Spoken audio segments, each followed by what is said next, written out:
చాలా మందికి ఉదయాన్నే నిద్ర లేవటం దాదాపు అసాధ్యంగా అనిపిస్తుంటుంది. ఇందుకు కొన్ని స్వయంకృత అపరాధాలు ఉన్నప్పటికీ మరికొన్ని ప్రకృతి సహజమైన కారణాలు ఉన్నాయని నిపుణులు చెబుతున్నారు. వైద్యులు చెప్పేదాని ప్రకారం మనం ఎప్పుడు నిద్రపోవాలి, ఎప్పుడు నిద్ర లేవాలి అనే అంశాలను శరీరంలోని జీవ గడియారం నియంత్రిస్తుంది. మెదడులోని హైపోథలమస్ భాగంలో గల సుప్రకాయాస్మటిక్ న్యూక్లియస్ లో జీవ గడియారానికి సంబంధించిన నియంత్రణ వ్యవస్థ ఉంటుంది. వాతావరణంలో వెలుతురు, శరీరంలోని ఉష్ణోగ్రత, హార్మోన్ల స్థాయిల ఆధారంగా నిద్ర వచ్చేది ఎప్పుడో, ఎంతసేపు మేల్కొని ఉండాలో నిర్ణయం అవుతుంది. చాలా మంది టీనేజర్లు, యువతలో ఈ జీవ గడియారంలో సహజ సిద్ధమైన మార్పు జరుగుతుంది. అంటే రాత్రి ఆలస్యంగా నిద్ర పట్టేలా మార్పు జరుగుతుందని వైద్యులు చెబుతున్నారు. దీనికి తోడు అడినోసిస్ అనే కెమికల్ కూడా నిద్రను నియంత్రిస్తుంది.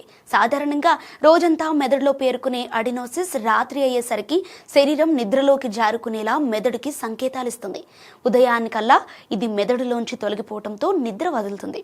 ఇక జీవ గడియారం కారణంగా రాత్రి ఆలస్యంగా నిద్రపోయేసరికి మరుసటి రోజు ఉదయం మేల్కోవటం సహజంగానే ఆలస్యం అవుతుంది.